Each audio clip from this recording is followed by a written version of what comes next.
¿Cómo están? Buen día. Mi nombre es Augusto Balbi y soy politólogo por la Universidad Nacional Mayor de San Marcos.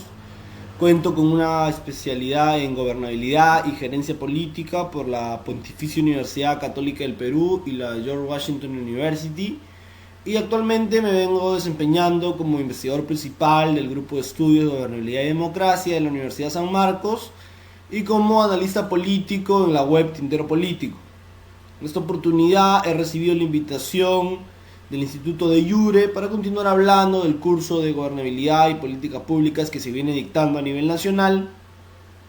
Y en esta ocasión vamos a desarrollar lo que corresponde a la unidad número 5, instituciones y gobernabilidad. En esta ocasión vamos a hablar un poco del sistema de representatividad, del sistema electoral y del sistema de partidos, que si bien no están ligados exactamente o no son exactamente del tema que nos toca abordar en este curso, que son las políticas públicas, está estrechamente ligado. Y finalmente, para hablar de gobernabilidad, es necesario que hablemos de las instituciones relacionadas a la gobernabilidad.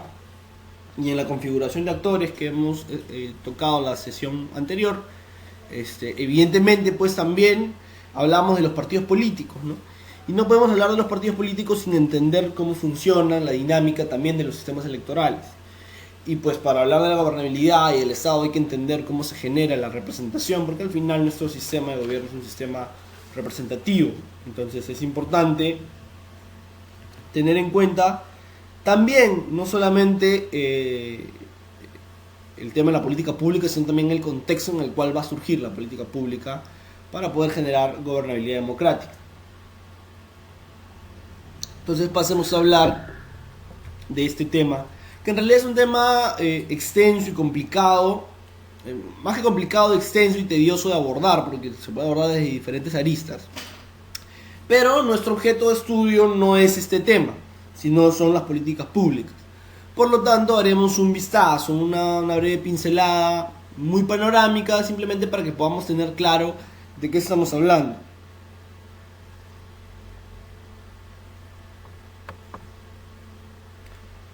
Pues bien, aquí estamos hablando del sistema de representatividad, ¿no es así? ¿A qué vamos a hacer referencia cuando hablemos del sistema de representatividad? Y evidentemente, pues haremos referencia a la representación, ¿no es cierto? ¿Qué cosa es la representación? La representación pues es esa fórmula a través de la cual nosotros vamos a delegar en nuestro cuota de poder, ¿no es cierto?, en una persona para que esa persona sea la que gobierne, para que en representación de nosotros tome las decisiones y haga la acción de gobierno que considere pertinente en base a lo que nosotros hemos votado y hemos elegido. Desde el aspecto sociológico vamos a tener entonces que la representación tiene un sentido de identidad. Identidad evidentemente con alguien, ¿no es cierto? Nos sentimos representados en ese alguien y es por eso que ese alguien es votado para que pueda representar a todos. Evidentemente, como estamos observando, tiene un sentido de identidad. Yo me identifico con algo, me identifico con alguien, con esta persona con quien yo me identifico, o nos identificamos la mayor cantidad de electores, es la persona que terminará siendo elegida para que gobierne. Desde el punto de vista político está el tema de la responsabilidad que tiene esta persona al momento de representarnos. Evidentemente no es un cheque en blanco el que se le da, no es un papel en blanco o un cheque en blanco en el que esta persona va a poder impregnar el número de dinero que considere conveniente. No es así, sino que es elegida bajo ciertas reglas de juego y es elegida bajo ciertas condiciones que esta misma persona ha dado para ejercer su gobierno. Es elegida por un programa, es elegida por una regla de juego, un programa que esta persona tiene que respetar y cumplir, y unas reglas de juego que esta persona tiene que respetar y cumplir también, ¿no es cierto? Es decir, su programa de gobierno y las reglas constitucionales y las instituciones con las cuales dispone esta persona para llevar a cabo el ejercicio del gobierno. Entonces tiene que respetar esta dinámica política, por lo tanto invoca un gran sentido de responsabilidad cuando hablamos de la representación desde el aspecto político. Y desde el mundo jurídico, evidentemente, invoca una delegación, ¿no? Una delegación hacia la persona que va a gobernar en representación de todos nosotros. Cedemos cuota de poder, cedemos quizás hasta algunos derechos y capacidades. Pero no siempre ha sido así, hemos tenido o tenemos tipos de representación. Y desde un lado está la visión tradicional y desde otro lado está la visión más moderna, la actual. Desde la visión tradicional, la visión clásica que nos desliza la idea Hobbes y Locke, ¿no? Y una visión más moderna basada ya en las democracias más contemporáneas. Evidentemente desde la visión moderna estamos hablando de un gobierno representativo, ¿no? Desde un gobierno de democracia representativa, donde el gobernar y representar son los dos pilares fundamentales para llevar a cabo la acción de gobierno: el gobernar y el representar. Entonces, en lo tradicional, desde el aspecto tradicional, ¿a quién se representa? Pues desde el aspecto tradicional del término, representamos a los electores, a quienes nos eligen. En las democracias modernas se representa a la nación completa, a todos. Desde una visión de mandato, el mandato en el caso tradicional es imperativo, es decir, yo hago, tú obedeces, y se acabó, no hay más. Sin embargo, en la representación más moderna no es tan imperativo, sino involucra más un diálogo, una cooperación. Está más aplicado al sentido de la gobernanza que hablábamos también. Desde el punto de vista del sistema, pues podemos tener sistemas mayoritarios o proporcionales, y vamos a hablar de eso ya en las siguientes PPTs. Un sistema mayoritario, ¿no es cierto?, en el que hay uno que concentra, mientras que en el proporcional, ¿no es cierto?, se dispersa un poco el tema del mandato y de la cuota de poder. Bueno, desde la visión tradicional, desde la representación tradicional, se busca la eficiencia, ¿no es cierto?, el tener un gobierno eficaz que haga política. Entonces acá está la visión jerárquica, ¿no es cierto?, la visión jerárquica de la política pública, en donde el Estado hace la política y la sociedad recibe, mientras que desde la representatividad está una visión mucho menos jerárquica, más desde el enfoque de la gobernanza, donde se busca más que la eficiencia, la representatividad. Y desde el punto de vista del valor, ¿qué valores son importantes en la representación tradicional? La responsabilidad, y en la representación más moderna, la receptividad, es decir, que el gobernante esté abierto a poder escuchar a los ciudadanos. Pues bien, existen ciertos principios que no debemos perder y que debemos tener en cuenta al momento de hablar de la representación. Básicamente son 4 principios. El primero de ellos es el debate público de las decisiones. Y esto es algo que no lo decimos nosotros, no lo digo solo yo, sino que lo tomamos de nuestro amigo Robert Dahl. Robert Dahl decía que el debate público es una de las cosas, o es una de las características fundamentales para poder hablar de que un gobierno es más o menos democrático. El debate público y la participación por un lado, ¿no? Entonces el debate público es un principio fundamental cuando yo quiero hablar de representación. Como vemos desde la construcción más moderna, ¿no? Pues de la construcción tradicional no hay mucho debate público, ¿no? Yo hago, tú obedeces, porque el mandato es imperativo y buscamos la eficiencia del gobierno, y si hay mucha participación y todos hablamos, pierdo tiempo y no puedo hacer política. Entonces todos se callan, yo hago, tú obedeces, y esto es la política pública. Pero desde la visión ya más moderna de la política pública, donde buscamos la receptividad del actor, donde se busca más que la eficiencia, la representatividad de todo el conjunto de la sociedad, el debate público pues es fundamental, ¿no es cierto? No cabe duda de que el debate público cumple una tarea fundamental al momento de hablar de la representación. La independencia de los representantes, básico, ¿no? Es otro principio. ¿A qué va a hacer referencia? A que, bueno, los representantes no estén no se subyacen a ningún otro poder, sino que sean independientes y que puedan representar efectivamente. Esa es una de las, es quizá el principio más importante al momento de hablar de la representación. Nadie puede dudar de que un representante que no se siente independiente y no está o no es del todo libre, evidentemente pues difícilmente podrá representar a la nación porque ya se siente comprometido con un grupo. Lo cual no implica que el representante no tenga un sentido de pertenencia, lo tiene que tener. Los representantes son elegidos a través de partidos generalmente, pero es independiente, debe entender que quizás no es autónomo, pero sí es independiente. Hay una diferencia entre la autonomía y la independencia. No vamos a caer en definiciones porque no es la finalidad de lo que estamos haciendo hoy aquí, pero la independencia de los representantes es fundamental si queremos tratar de entender más o menos, y digo, tratar de entender más o menos, ¿no? Ni siquiera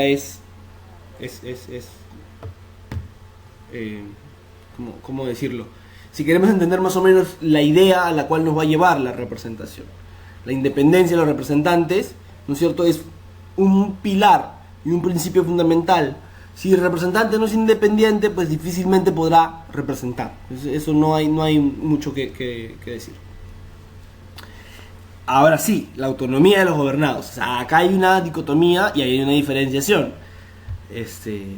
Los independientes son los representantes, los gobernados son los autónomos, ¿no es cierto? Necesitamos la autonomía del gobernado. El gobernado no puede estar, los gobernados, los que van a ser representados, ¿no? Necesitan la autonomía para justamente ser representados y buscar esa representación. Si no la tienen y tienen a un amo o tienen a alguien que los esclaviza, pues evidentemente no se podrá dar nunca la representación porque ya hay un dominio, ya hay un líder, no hay que buscarlo.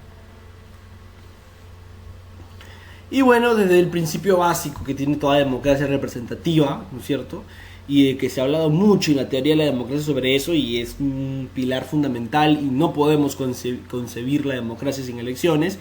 Igualmente no se puede concebir la representación sin elección. Si no hay elección, simplemente no puede haber tampoco una representación, ¿no es cierto? Entonces el consentimiento de los ciudadanos termina configurándose en la elección, y lo cual termina generando, ¿qué cosa? Legitimidad. ¿De quiénes? De los representantes, hacia la representación, ¿no? O sea, eso es un círculo, ¿no es así? Es un círculo. Si no hay representación, difícilmente se podrá configurar una representación. Y la elección viene a través del el consentimiento del ciudadano de que una autoridad sea designada para hacer y llevar a cabo la acción de gobierno. Eso legitima la representación. Ahora, hay fórmulas para poder entender la representación, evidentemente. Vamos a ir tocando una de ellas. Y las dos fórmulas son por mayoría o proporcional. Y eso ya lo hemos visto hace un par de PPTs, pero aquí voy a ahondar porque hay grandes diferencias. Entonces vamos primero por las fórmulas de decisión, ¿no es cierto? Por mayoría o proporcional, que son las dos fórmulas. En la dinámica del juego político, ¿no es cierto? Evidentemente, cuando es por mayoría, solamente gana uno, ¿no? Porque se busca, ¿qué cosa? Se busca que la representación sea total, absoluta, más del 50%. Entonces, cuando es por mayoría, cuando es representación por mayoría, en el juego político será uno el que gane. Mientras que cuando es proporcional, en el juego político son todos los que ganan. O bueno, varios, ¿no es cierto? Porque la torta se reparte, digamos, ¿no es cierto? Mientras que aquí por mayoría la torta no es repartida, sino es acaparada por uno solo. Si hablamos de votos y de escaños, ¿no es cierto?, de votos y de curules en el Parlamento, bueno, cuando es por mayoría me va a generar brechas, ¿no es cierto? Me va a generar brechas evidentemente porque voy a concentrar, mientras que cuando es por proporcional hay ligera concordancia entre todos los participantes, entre todos los actores que estén inmiscuidos, evidentemente pues porque una vez más la torta se reparte, ¿no es cierto? No hay una concentración. Y cuando hablamos de votos válidos, los votos válidos, cuando es por mayoría, son solamente los votos del ganador, son los únicos que valen.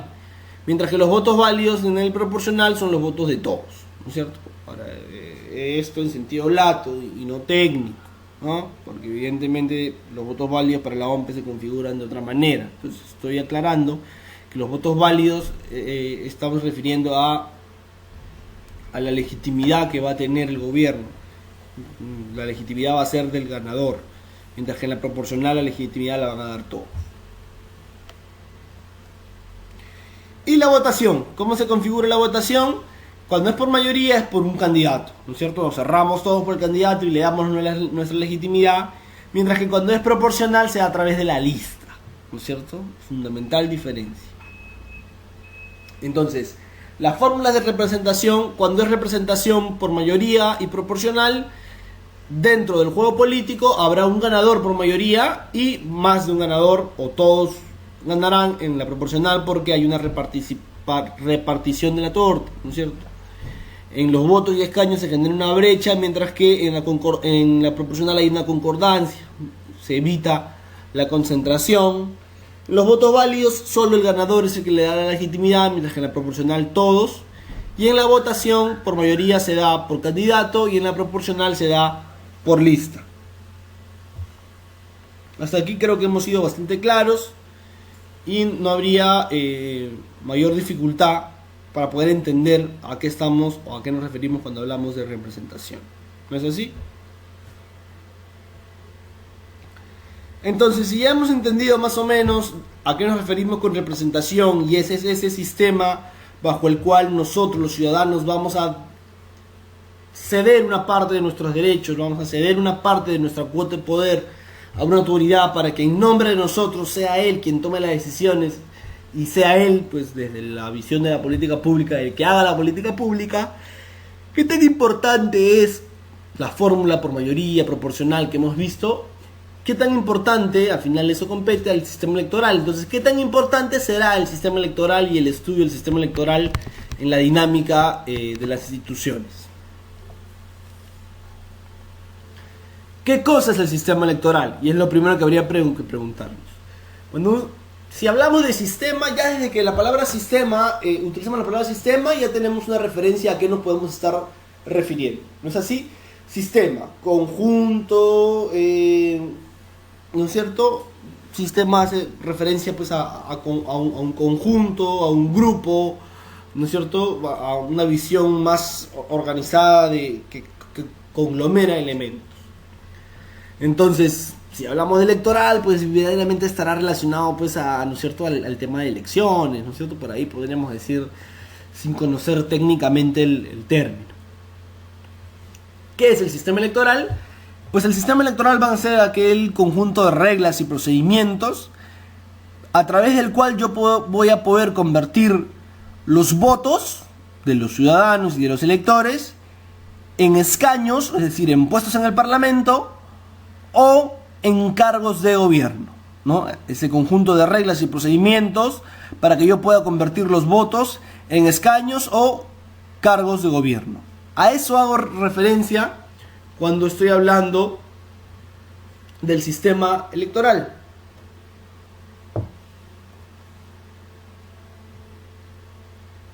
Evidentemente, el sistema electoral tendrá efectos. ¿En qué? Pues en el gobierno, ¿no? ¿Por qué? Porque pues el sistema electoral, de acuerdo a cómo se configuren estas reglas, cómo se configuren estos procedimientos para convertir los votos en escaños o en cargos de gobierno, evidentemente pues la legitimidad del gobierno se encuentra inmersa en las reglas que establece el sistema electoral.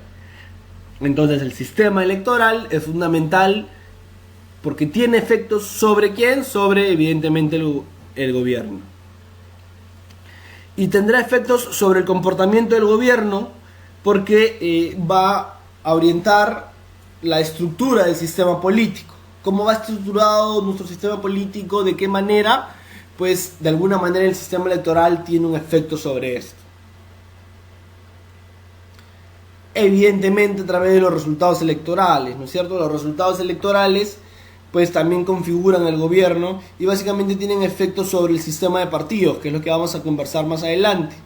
pero puede establecer un bipartidismo o un multipartidismo. ¿Qué cosa es un bipartidismo? Es aquel sistema de gobierno en el cual el resultado electoral básicamente se dispersa solamente entre dos actores, entre dos partidos políticos. Un ejemplo clarísimo de eso es el sistema estadounidense, donde tenemos demócratas y republicanos. Sin embargo, el sistema de partidos es un sistema de partidos multipartidista en Estados Unidos, es decir, compite más de un partido. Sin embargo, solamente el resultado electoral está concentrado entre dos, o sea, se configura un bipartidismo en Estados Unidos. Mientras que aquí, por ejemplo, lo hemos visto, ¿no? Se reparte entre 4 o 5 actores, lo que configura un multipartidismo. Entonces, el efecto del sistema electoral va en acorde al resultado electoral, terminará configurando un sistema bipartidista o multipartidista. Y esta relación, sistema electoral, partidos políticos, el primero en establecerla fue el profesor francés Maurice Duverger, ¿no es cierto? Maurice Duverger es el primero en que establece y dice: hay una relación entre la estructura del sistema de partidos y el sistema electoral. Es uno de a los que les debemos el poder establecer estas relaciones que estamos viendo ahorita en pantalla. Y evidentemente tendrá relación los tipos de gobierno, ¿cierto? En configurar qué tipo de gobierno es el gobierno que se va a terminar desarrollando. Y este puede ser un gobierno de coalición, si evidentemente los efectos del sistema electoral provocan que no haya un resultado abrumador, que sea proporcional, lo cual implica un proceso de negociación, un proceso de búsqueda de alianzas y de coaliciones, terminando por generar un gobierno de coalición, ¿no es cierto? Un gobierno fuerte que necesite tener, digamos, varias caras para poder gobernar de manera efectiva, o puede ser o configurar un unipartidismo, ¿no es cierto? Un gobierno unipartidista donde solamente un partido es el que llega al poder y ese es el partido que ejerce y hace todo. Hagamos el ejercicio. El Perú sería un bipartidismo o un multipartidismo, habría que pensarlo, ¿no es cierto? Pero básicamente en la última elección, vamos solamente a la elección por Lima, ganó el señor Castañeda, seguido de Cornejo, seguido de Villarán, seguido de Salvador Heresi, ¿no es cierto? Entonces ahí ya nomás tenemos 4 actores que se han repartido el voto en Lima. Evidentemente el partido de Castañeda, ha concentrado los votos, pero en resultado electoral ha habido un multipartidismo, ¿no es cierto? Más de 2 partidos son los que han obtenido una representación importante en el Consejo Metropolitano. Y evidentemente, ¿qué tipo de gobierno pues le hará tener a Castañeda tener una votación de más del 50%? Pues evidentemente un gobierno unipartidario donde él sea el que haga las cosas sin la necesidad mucho de buscar una coalición, buscar alianzas que hagan sostenible su gobierno, ¿no es cierto? También tiene relación con la gobernabilidad, porque este último punto está estrictamente relacionado con la gobernabilidad. Para formar coaliciones y etc. necesito niveles de gobernabilidad bastante altos. Mientras que para un gobierno de facto, como podría ser el gobierno de Fujimori, un gobierno de facto como podría ser el gobierno de Fujimori, ¿no es cierto? Que fue totalmente unipartidario, ¿no es cierto? Donde era Fujimori quien tomaba las decisiones y no tenía ningún proceso de diálogo ni de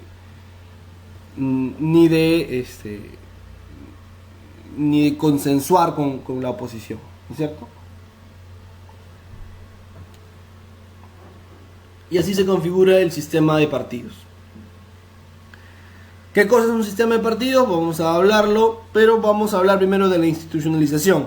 Pero antes de hablar de la institucionalización, mencionemos qué cosas nos referimos cuando hablamos de un sistema de partidos. Ya sabemos más o menos todo que es un partido político, ¿no? No voy a entrar a ese tema. Pero sí podríamos hablar qué cosa es un sistema de partidos. Y un sistema de partidos Un sistema de partidos se refiere a la interacción de más de dos partidos políticos dentro de un contexto, ¿no es cierto? Un sistema de partidos es la interacción de los partidos políticos. Por ejemplo, en el caso peruano, por ejemplo, el sistema de partidos estaría configurado por el APRA, por el PPC, por Acción Popular, por el Partido de Humala, por Gana Perú, ¿no? Que es el Partido de Humala. Esta interacción, este juego, termina configurando un sistema de partidos. Ahora, este sistema de partidos puede verse institucionalizado o no institucionalizado, que es lo que nosotros intentaremos ver ahora. Ahora, por el número, que está estrictamente relacionado al sistema electoral, podemos tener un pluralismo limitado o un pluralismo extremo. Si tenemos un pluralismo limitado, tendremos que existen varios partidos, pero con un tope que la teoría tiende a establecer de 5 partidos. ¿No es cierto? No más de 5 partidos. 5 partidos como máximo. Las coaliciones parlamentarias son las características de estos sistemas, el buscar coaliciones, el buscar consensos. Ya que en la mayoría de los casos ningún partido logra alcanzar la mayoría absoluta.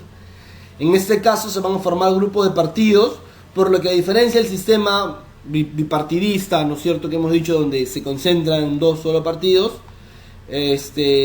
la alternancia no es de partidos sino de coaliciones. Es decir, en el sistema bipartidista evidentemente va a establecerse que, pues, en el caso de Estados Unidos, ganan los demócratas, ganan los republicanos, ganan los demócratas, ganan los republicanos, solo alternan ellos dos. En el caso de que se forme un pluralismo limitado, donde vamos a formar, en lugar de grupos de partidos, grupos de coaliciones, porque se van a agrupar los partidos acorde a más o menos la ideología que profesan, a condiciones que tengan ellos en común. Lo que habrá es una alternancia de estas coaliciones más que de partidos. Generalmente los grupos de partidos formados por las coaliciones denotan que los gobernantes que ejercen el poder no son determinados directamente por los electores, ¿no es cierto? Pues evidentemente son si bien pueden darse a través del voto, los gobernantes ejercen el poder a través más que nada de la coalición, ¿no es cierto?, más que por el elector. Y por el número, ¿no es cierto?, si el pluralismo limitado es 5, el pluralismo extremo, pues, sería más de 5, ¿no? Es aquellos sistemas donde intervienen más de 5 partidos políticos con relativa representación, los cuales se encuentran distanciados generalmente ideológicamente, ¿no? Es decir, usualmente se encuentran distanciados en la ideología. Al igual que el pluralismo limitado, se suelen formar alianzas y coaliciones entre los partidos. Sin embargo, en el caso del pluralismo extremo, se pueden formar varias coaliciones, por lo que resulta una estructura multipolar y no bipolar, como sucede en los casos anteriores que hemos mencionado. En este tipo de sistemas es común encontrar los partidos que el politólogo Giovanni Sartori denomina como antisistémicos, ¿no? Es decir, aquellos partidos políticos que pretenden cuestionar la legitimidad del régimen, para lo cual van a ejercer una posición en muchos casos irracional. Un ejemplo de eso podría ser el Movadef como partido antisistema, ¿no? Así que hay que tener un poco de cuidado aquí. Y bueno, acá está desde la visión de la distancia, ¿no?, relacionada estrictamente con la cultura política, pues tendremos pluralismo moderado y pluralismo polarizado. El moderado, pues, no, en donde la competencia y la distancia ideológica no es tan larga y se pueden formar coaliciones, y en el pluralismo polarizado, donde evidentemente la distancia es larga y las coaliciones que se forman no son tan llevaderas, o terminan existiendo aquí ya partidos antisistema. Características que pueden tener la institucionalización o la no institucionalización del sistema de partidos. Para empezar, ¿a qué nos referimos con la institucionalización del sistema de partidos? Es que más o menos en la práctica los mismos partidos vengan ejerciendo más o menos una dinámica o entren al juego político, pero que tengan ciertas particularidades, ¿no es cierto? Y entre esas, pues, vamos a mencionar algunas. Para empezar, un partido institucionalizado tiene competencia partidaria interna. Es decir, dentro de los canales, dentro de las estructuras que tiene el partido, hay una competencia para poder llegar a ocupar los puestos de arriba en las listas, para poder candidatear, digamos, hasta para la presidencial. Hay competencia. Se presentan uno o dos, ¿no? Dos o tres personas con la misma chance, las mismas posibilidades, con la misma carrera política para poder tentar un puesto más alto. Entonces hay una competencia en el partido, hay más de un líder, hay líderes en general, se generan, y acá viene pues lo que tanto se habla de la renovación y la generación de cuadros. Aquí se da, en este aspecto, en la competencia partidaria. En el lado no institucionalizado, pues existe un caudillismo impresionante, ¿no? El caudillismo es el rasgo fundamental de un sistema de partido no institucionalizado. Estoy soltando y de ahí vamos a aterrizar un poco al caso peruano. Es interesante el caso peruano. En el caso de los sistemas que están institucionalizados, existe un fuerte arraigo social. Las raíces de los partidos políticos, las raíces de estos están fuertemente introducidas en la estructura social del país, digamos, en el que se ejecuta, de la sociedad. Sus raíces están metidas fuertemente en la estructura. Mientras que en el no institucionalizado, pues está en función de intereses particulares y no necesariamente persiguen el bien público. En los regímenes institucionalizados se tiene una creencia fuerte en los partidos y en las elecciones como el medio para poder gobernar. Es decir, al tener los partidos políticos no solamente raíces que penetran la estructura social, sino que hay una fuerte creencia, hay una confianza, una credibilidad de los partidos políticos, y se confía mucho en las elecciones como el medio más seguro para poder acceder al gobierno. Y evidentemente esto termina generando organizaciones partidarias sólidas, fuertes, ¿no es cierto?, que tranquilamente y que difícilmente van a traicionar sus principios para poder llegar al poder, o estando en el poder difícilmente los traicionaría. Mientras que en un sistema no institucionalizado son organizaciones débiles que no se rigen a principios o a fundamentos muy rigurosos, ¿no es cierto? Los tienen, pero no lo tienen muy marcado, lo cual genera que sean organizaciones débiles y que fácilmente pueden abandonar, digamos, sus ideales y sus principios bajo los cuales creen que deben gobernar, ¿no es cierto? Evidentemente esto puede generar una crítica, pues, ¿no? Porque evidentemente acá podríamos hablar del APRA, que de repente el APRA era inicialmente un partido centro-izquierda o de izquierda y que actualmente muchos catalogan ya como un partido de derecha. Lo mismo que Acción Popular, de repente, o el PPC, que era el social cristianismo, ¿no es cierto? Una cosa bastante interesante de la democracia cristiana y de que era importante tener una visión humana, ¿no es cierto? Pero que en los últimos años ha sido asociado el PPC pues a lo más selecto de la derecha. Bueno, eso se debe a una debilidad en la organización, evidentemente.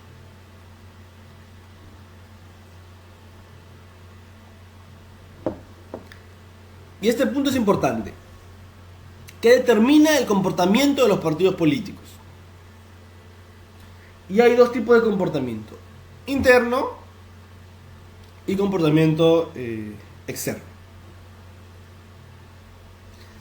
En el externo voy a ver al partido político como organización electoral, como una organización que procura el poder a través de las elecciones y que por lo tanto busca y participa constantemente en elecciones. Pero acá hay un tema también que hablar, porque no se trata solo de competir, sino también de ganar. Si bien la naturaleza de un partido político es ser el nexo entre la sociedad y la esfera del gobierno y fungir como un canal de expresión política, de canalización de demandas y de preferencias, el funcionamiento de los partidos políticos como organización electoral es importante, porque es en la elección, ¿no es cierto?, donde se desarrolla el sentido pleno de la democracia. Sin embargo, no solamente es que participe, que puede participar, pero si en el Perú no pasa la valla, le quitan la inscripción. Entonces no basta solo participar. Entonces, cuando hablamos de organización electoral, hablamos de la participación en las elecciones y de que en ciertos momentos el partido gane la elección, ¿no?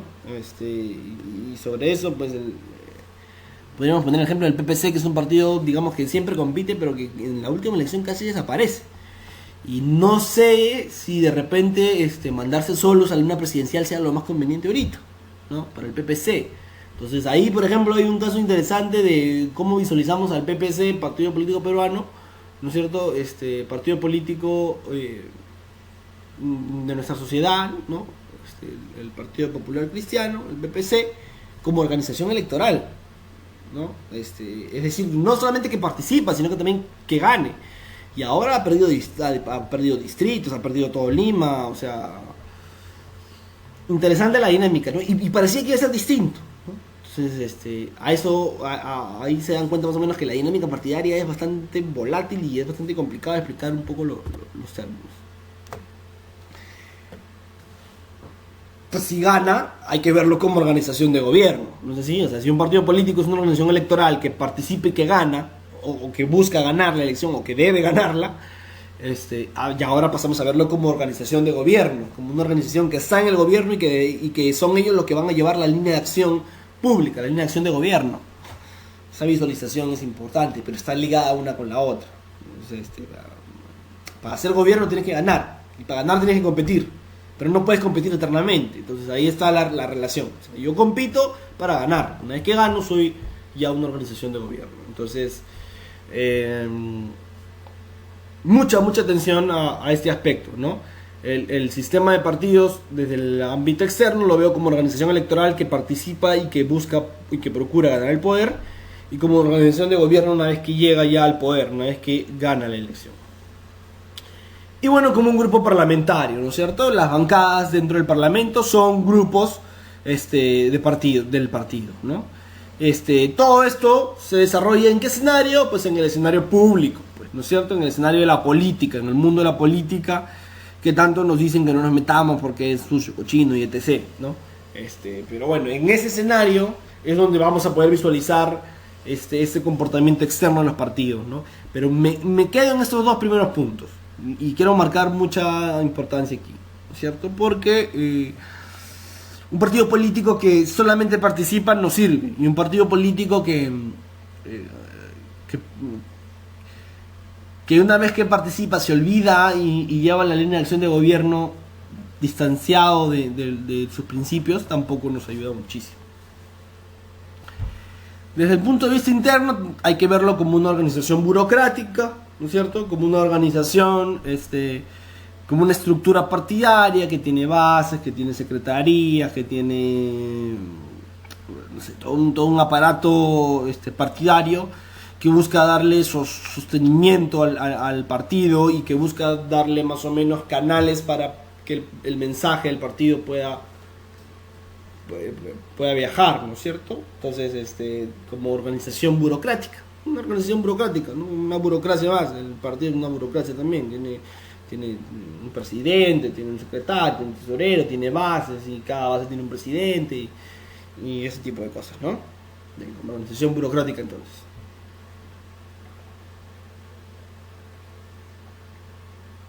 Y como organización voluntaria de miembros. ¿Por qué? Porque evidentemente a nadie nos obliga a pertenecer a un partido, ¿cierto? Salvo cuando nos dan las galletitas para firmar por un partido, que todos van y firman, pero la organización voluntaria es vital.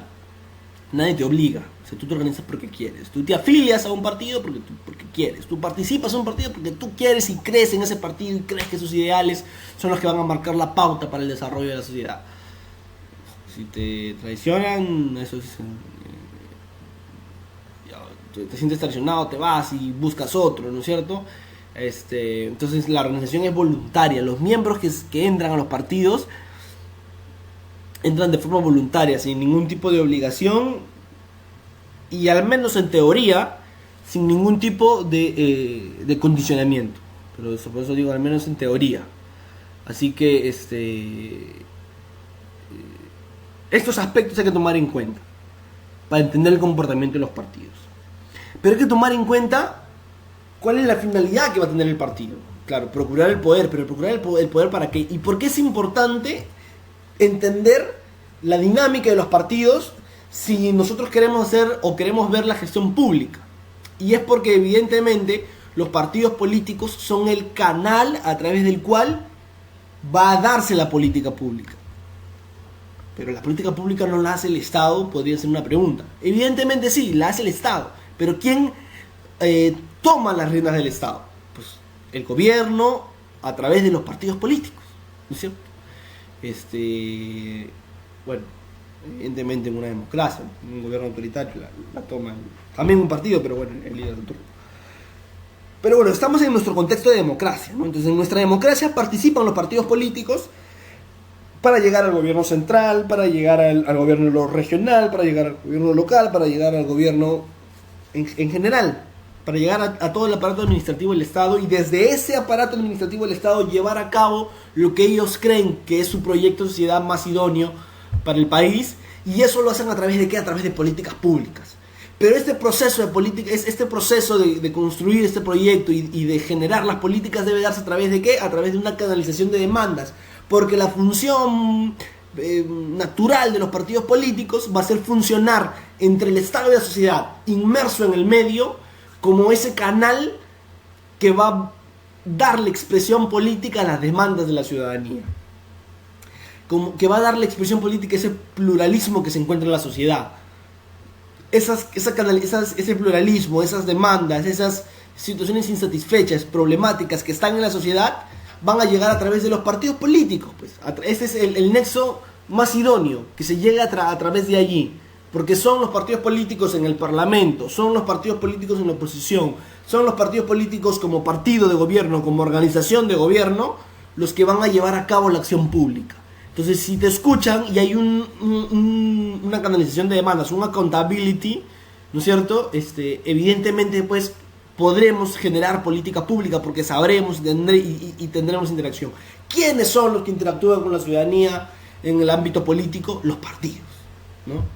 Entonces, es importante entender su dinámica, entender que funcionan como ese nexo, y que están obligados a hacer canalización de demandas, que están obligados a escuchar a la ciudadanía, que están obligados a tener bases. Las bases no son solamente cuando hay elecciones, son para que la gente vaya allí, para que el líder pueda conversar con la gente, pueda escuchar a la gente y pueda canalizar adecuadamente sus demandas. Un partido político que no canaliza demandas, que no realiza la accountability, que no realiza la rendición de cuentas, es un partido político que va a perder arraigo social, va a perder fuerza, va a perder credibilidad, ¿no es cierto? Y la situación de los partidos políticos peruanos hoy día es difícil, pero en realidad más que de los partidos es de todas las organizaciones políticas, porque algunos dicen los partidos, pero las organizaciones locales, los movimientos regionales también van por la misma dinámica, ¿no? No hay un movimiento regional fuerte consolidado en una región. Salvo excepcionalmente el caso de Alianza por el Gran Cambio, ninguna otra movimiento regional ha sido reelegido, ¿no es cierto? Han sido reelegidos los alcaldes, los presidentes regionales, pero no la organización. Entonces eso habla de una debilidad, y de una debilidad que se produce porque no hay una canalización de demandas, porque los partidos políticos, las organizaciones políticas no están sirviendo de nexo entre la ciudadanía y el Estado. No están sirviendo entre nexo entre la expresión que debe buscar la ciudadanía hacia la esfera pública para que se pueda generar la política pública. Eso no está sucediendo, y al no suceder, evidentemente, debilita a los partidos políticos. Entonces, hay que entender la dinámica de los partidos políticos, hay que entender este comportamiento, entendiendo primero en principio que un partido político es un canal de expresión, en el cual la ciudadanía va a buscar que sus demandas encuentren respuestas. Entendiendo esta dinámica, entendiendo ese comportamiento, podremos evidentemente entender la relación que puede existir entre los partidos, o por qué estudiar los partidos, porque es una organización que finalmente activa, y es una organización que, a diferencia de otras, va a llegar al gobierno. ¿no es cierto? ¿Por qué no nos estudiamos, nos metemos a leer un poco de los grupos de interés? También, definitivamente lo pueden hacer, hay que hacerlo para poder entender la dinámica, pero para lo que nos compete en el tema, que es la gobernabilidad, es necesario entender, porque los partidos políticos son los que van a generar gobernabilidad y son los que van a generar la acción de gobierno. Entonces es importante entender su comportamiento en el marco del sistema electoral, en el marco del sistema representativo, para poder entender la dinámica de las políticas públicas y de la formulación de las políticas públicas. Pues bien, espero haber sido claro y nos estaríamos encontrando la siguiente semana con lo que ya correspondería prácticamente a la última unidad, que estará comprendida en 2 sesiones, ¿no? Así que nos quedan 2 sesiones todavía para terminar ya de hablar de la gobernabilidad y las políticas públicas, que es el curso que estamos dictando. Gracias.